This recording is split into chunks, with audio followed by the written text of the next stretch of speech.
사도신경으로 우리의 신앙을 고백하겠습니다. 나는 전능하신 아버지 하나님, 천지의 창조주를 믿습니다. 나는 그의 유일하신 아들, 우리 주 예수 그리스도를 믿습니다. 그는 성령으로 잉태되어 동정녀 마리아에게서 나시고 본디오 빌라도에게 고난을 받아 십자가에 못 박혀 죽으시고 장사된 지 사흘 만에 죽은 자 가운데서 다시 살아나셨으며 하늘에 오르시어 전능하신 아버지 하나님 우편에 앉아 계시다가 거기로부터 살아있는 자와 죽은 자를 심판하러 오십니다. 나는 성령을 믿으며 거룩한 공교회와 성도의 교제와 죄를 용서받는 것과 몸의 부활과 영생을 믿습니다. 아멘. 하나님께서 오늘 우리에게 주시는 말씀은 호세아 5장입니다. 구약성경 1259쪽입니다. 호세아 5장을 교독하겠습니다. 제사장들아, 이를 들으라. 이스라엘 족속들아, 깨달으라. 왕족들아, 귀를 기울이라. 너희에게 심판이 있나니 너희가 미스바에 대하여 올무가 되며 다볼 위에 친 거물이 됨이라. 패역자가 살력제에 깊이 빠졌음에 내가 그들을 다 벌하노라. 에브라임은 내가 알고 이스라엘은 내게 숨기지 못하나니 에브라임아, 이제 내가 음행하였고 이스라엘이 더러워졌느니라. 그들의 행위가 그들로 자기 하나님에게 돌아가지 못하게 하나니 이는 음란한 마음이 그 속에 있어 여호와를 알지 못하는 까닭이라. 이스라엘의 교만이 그 얼굴에 드러났나니 그 죄악으로 말미암아 이스라엘과 에브라임이 넘어지고 유다도 그들과 함께 넘어지리라. 그들이 양떼와 소떼를 끌고 여호와를 찾으러 갈지라도 만나지 못할 것은 이미 그들에게서 떠나셨음이라. 그들이 여호와께 정조를 지키지 아니하고 사생아를 낳았으니 그러므로 세 달이 그들과 그 기업을 함께 삼키리로다. 너희가 기브아에서 뿔나파를 불며 라마에서 나팔을 불며 벳 아웬에서 외치기를 베냐민아 내 뒤를 쫓는다 할지어다. 벌하는 날에 에브라임이 항폐할 것이라. 내가 이스라엘 지파 중에서 반드시 있을 일을 보였노라. 유다 지도자들은 경계표를 옮기는 자 같으니 내가 나의 진노를 그들에게 물같이 부으리라. 에브라임은 사람의 명령 뒤따르기를 좋아하므로 학대를 받고 재판의 압제를 받는도다. 그러므로 내가 에브라임에게는 좀 같으며 유다 족속에게는 썩히는 것 같도다. 에브라임이 자기의 병을 깨달으며 유다가 자기의 상처를 깨달았고 에브라임은 아스로로 가서 야렙 왕에게 사람을 보내었으나 그가 능히 너희를 고치지 못하겠고 너희 상처를 낫게 하지 못하리라. 내가 에브라임에게는 사자 같고 유다 족속에게는 젊은 사자 같으니 바로 내가 움켜갈지라. 내가 탈취하여 갈지라도 건져낼 자가 없으리라. 그들이 그 죄를 뉘우치고 내 얼굴을 구하기까지 내가 내 곳으로 돌아가리라. 그들이 고난받을 때 나를 간절히 구하리라. 아멘. 항공기 조종사들에게는 조종실 2인 상주라는 규정이 있습니다. 말 그대로 운행 중인 항공기 조종석에서는 항상 2명의 승무원이 있어야 한다는 것입니다. 2명의 조종사 가운데 1명이 잠시라도 자리를 비우는 상황이 되면 객실 승무원이 조종실에 들어와서 그 수를 채워야 하는 것입니다. 이 규정이 생긴 것은 그렇게 오래되지는 않았습니다. 몇 년 전에 독일의 한 여객기가 추락하는 사건이 발생을 했습니다. 추락 원인을 조사해 보니 조종실에 혼자 남아 있었던 부기장이 고의적으로 비행기를 추락시켰다라는 정황이 드러나면서 이런 규정을 만들게 된 것입니다. 그러니까 비행기를 이끌어가는 조종사의 잘못된 선택으로 인해서 수많은 그 비행기 안에 있는 사람들이 죽음의 길로 들어서게 된 것입니다. 그런 맥락에서 본다면 오늘 본문도 마찬가지입니다. 하나님께서 직접 제사장들과 이스라엘 족속들 또 왕족들을 불러 고발하시고 징벌을 선언하십니다. 고발당한 사람들은 이스라엘의 종교와 사회와 정치를 책임지고 전체를 이끌어 가고 있었던 리더들입니다. 그렇다면 이들이 어떤 잘못을 했기에 고발을 당했는지를 우리가 한번 살펴볼 필요가 있는데, 본문 1절 말씀과 2절 말씀을 우리 함께 다시 한번 읽어보겠습니다. 제사장들아 이를 들으라. 이스라엘 족속들아 깨달으라. 왕족들아 귀를 기울이라. 너희에게 심판이 있나니 너희가 미스바에 대하여 올무가 되며 다볼 위에 친 그물이 됨이라. 패역자가 살육죄에 깊이 빠졌음에 내가 그들을 다 벌하노라. 아멘. 미스바의 덕과 같고 다볼산에 펼쳐놓은 그물과 같이 되었다라고 말하고 있습니다. 덕과 그물은 함정을 뜻합니다. 그러니까 새나 들짐승이 아무것도 모르고 평소에 지나가던 그 길을 가다가 사로잡히는 것처럼 백성들을 함정에 빠뜨리게 했다라는 말입니다. 즉 백성들이 전혀 어떠한 낌새도 느끼지 못한 상태에서 모조리 함정에 빠지게 만들었다라는 뜻입니다. 이스라엘의 종교와 정치를 책임진 지도자들이 백성을 힘들게 했습니다. 지키고 보호하는 것이 아니라 오히려 고통스럽게 만들었다라는 것입니다. 비행기의 승객들을 죽음으로 몰고 갔던 조종사처럼 백성들을 죽음으로 몰고 가고 있었던 것입니다. 그러면 어떤 방법으로 백성들을 죽음으로 몰고 가고 있습니까? 방금 살펴본 1절에 힌트가 있는데 미스바에 대하여와 다볼 위에 라는 그 내용을 우리가 주목해 볼 필요가 있습니다. 미스바는 요단 동쪽 길랏 라못의 다른 이름입니다. 이 지역에서 많은 아스타롯 신상이 국어학적 발견으로서 발견되어졌습니다. 다봇은 요단 서쪽 납달리 지방의 성읍입니다. 이들은 당시 우상 숭배로 악명이 높았던 지역들입니다. 이곳에서 그들은 여호와와 바알 신을 동시에 섬겼던 것입니다. 정치적인 불의가 아니라 죄의적인 부패가 이들을 함정에 빠지게 했다라는 말씀인 것입니다. 방금 읽은 2절에서는 이것을 살육죄라고 표현하고 있습니다. 이 살육죄란 동물을 잡고 죽이는 그러한 행위에서 파생된 말입니다. 그러니까 생명을 위협하는 중대한 범죄라고 하는 것입니다. 제사장들을 포함한 리더들이 제사를 드리기 위해서 짐승을 잡는 것처럼 백성을 살해하는 패역자가 되었다라는 것이고, 그것 때문에 하나님은 이들을 벌하신다라는 것입니다. 그리고 이들이 바른 길로 가게 하기 위해서 이스라엘 지도자들을 매로 다스린다라는 것입니다. 국가나 가정이든 한 집단의 리더는 참 중요합니다. 왜냐하면 올바른 길을 제시하는 리더는 그 그룹을 살려낼 수가 있지만, 잘못된 길로 인도하는 리더는 공동체 전체를 완전히 죽일 수 있기 때문입니다. 강가에 나왔던 이스라엘 백성들 한번 생각해 보시기 바랍니다.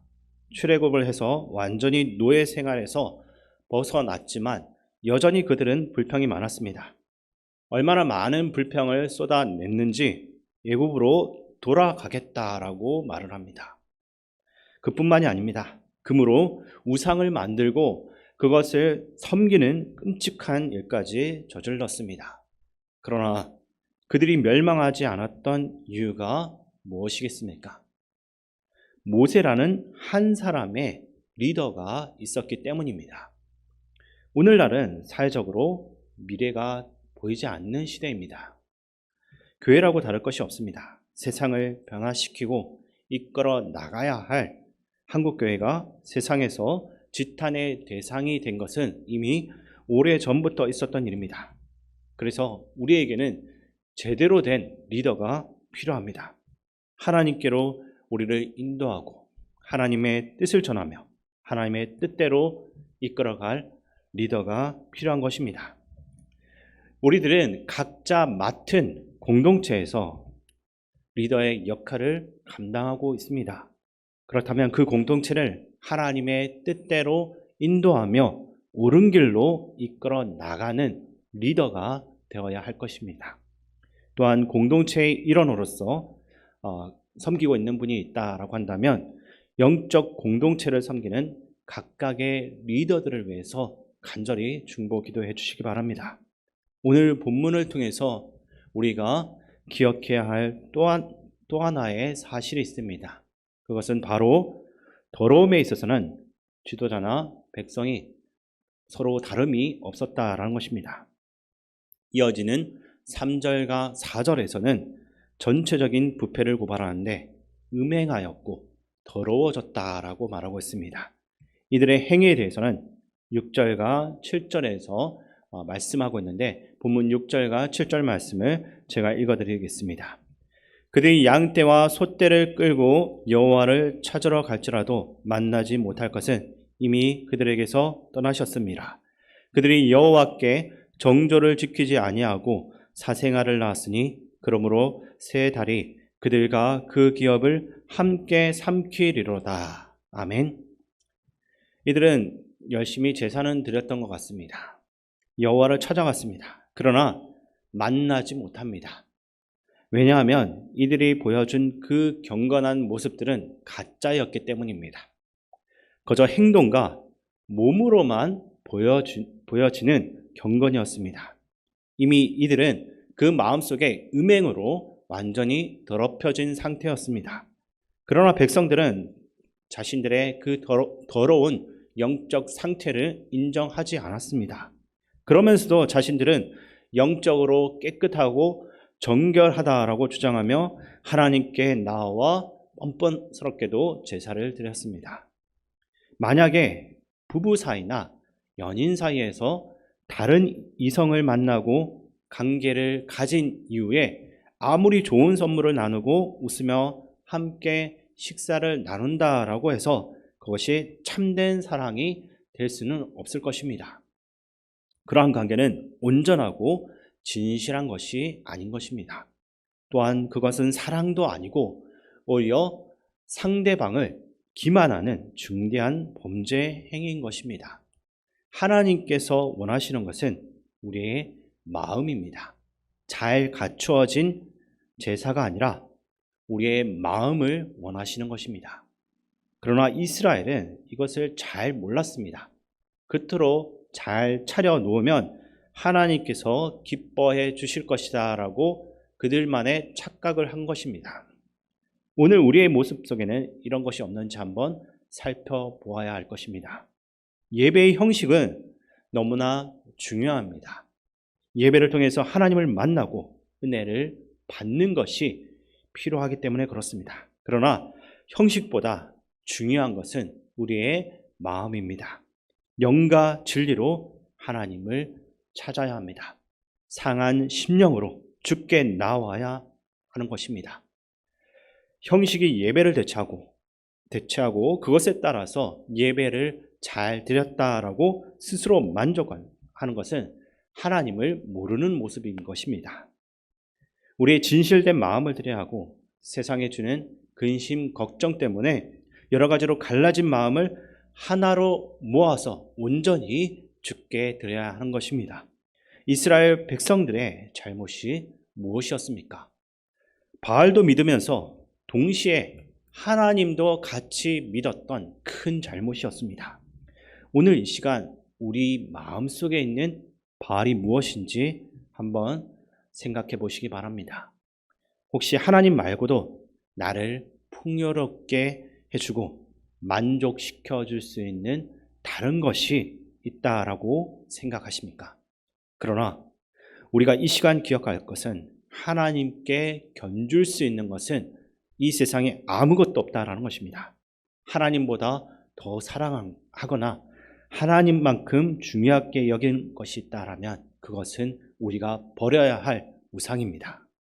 하나님을 버리고 우상을 섬기는 것이 그것만이 우상 숭배가 아닙니다. 하나님과 동시에 그 어떠한 것을 가치 있게 여기는 것도 우상 숭배인 것입니다. 오늘 본문 15절 말씀 제가 쉬운 성경으로 한 번 더 읽어드리겠습니다. 백성이 그 죄를 깨달을 때까지 나는 내 처소로 돌아가서 기다리겠다. 그들이 고난을 당하여 나를 찾으며 내게 돌아올 것이다. 아멘. 하나님은 오늘도 우리가 죄를 깨달을 때까지 기다리십니다. 그러므로 만약에 사람에게 말 못할 죄가 있거나 바알 우상이 우리 안에 있다라고 한다면 이 시간 우리의 진실된 마음을 드리고 회개하여서 주님께로 돌아가시기 바랍니다. 진실된 회개로 하나님을 알고 하나님을 만날 수 있는 시간이 될 수 있기를 주님의 이름으로 축원드립니다. 세상의 모든 역사의 주인이 되시는 하나님 아버지, 삶의 자리 속에서 하나님을 바라보지 못하고 세상과 함께 살아가는 우리들의 모습이 있습니다. 세상이 참 크게 보이고 좋아 보여서 그것들을 따르며 살아가기도 합니다.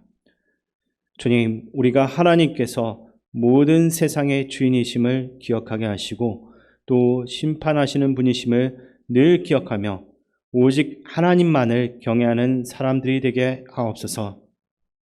우리의 죄악에도 우리를 기다리시는 주님의 은혜에 감사하며 주께로 나아가는 그리스도인들이 되게 도와주옵소서.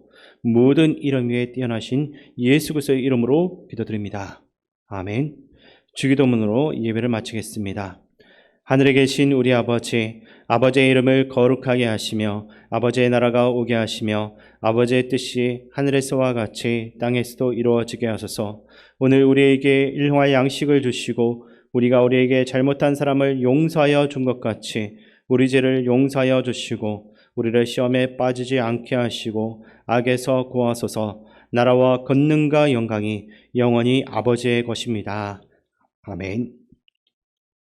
이 시간 말씀을 가지고 기도할 때 우리 교회의 모든 영적 리더들이 오직 하나님의 뜻을 따라 맡은 구역과 각각의 공동체를 잘 섬길 수 있는 지도자들이 될 수 있도록 기도하시고, 경건의 모양과 형태는 있지만 하나님 외에 다른 것을 마음으로 동시에 섬기는 죄가 있다라고 한다면 돌이켜서 진실된 마음으로 하나님 만나게 하여 주옵소서라고 기도하시기 바랍니다. 그리고 나라와 민족, 이 땅의 지도자들을 위해 기도하시고 또한 우리 교회 성도님들을 위해 기도하실 때 어르신과 한우들 위해 기도하시고 대신방과 캄보디아 단기 선교를 위해서 기도하시기 바랍니다. 또한 군복무 중인 청년들과 다음 세대 각 부서와 선생님들을 위해 기도해 주시기 바랍니다. 마지막으로 저희 각지에서 복음 전하기 위해 수고하는 선교사님들과 담임 목사님 위해서 함께 기도하며 나가겠습니다.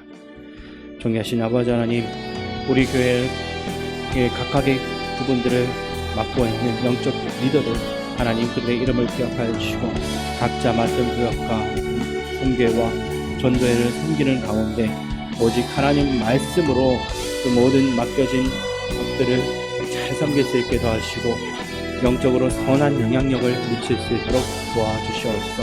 믿음이 연약한 지체들 있거냐 그들을 하나님 말씀으로 세울 수 있는 역할을 감당할 수 있게 도와주시고, 마음이 지쳐 무너진 지체들이 있다면 그들 또한 하나님 말씀으로 위로하고 세울 수 있는 지도자들이 될 수 있도록 주님 도와주시옵소서. 자신의 힘이 아니라 온전히 하나님의 능력과 지혜와 주님께서 공급하시는 것으로 맡겨주신 일들을 하는 리더들이 될 수 있도록 우리에게 모든 영적 지도자들을 주께서 보살펴 주시옵소서. 또한 아버지 하나님, 우리 안에 하나님 외에 다른 바알이 있다면 하나님 아버지, 우리의 연약함을 주께 구하오니 긍휼히 여겨주시고 오직 주님만 바라보며 주님만 섬길 수 있는 우리가 될 수 있도록 주여 우리를 인도하여 주시옵소서.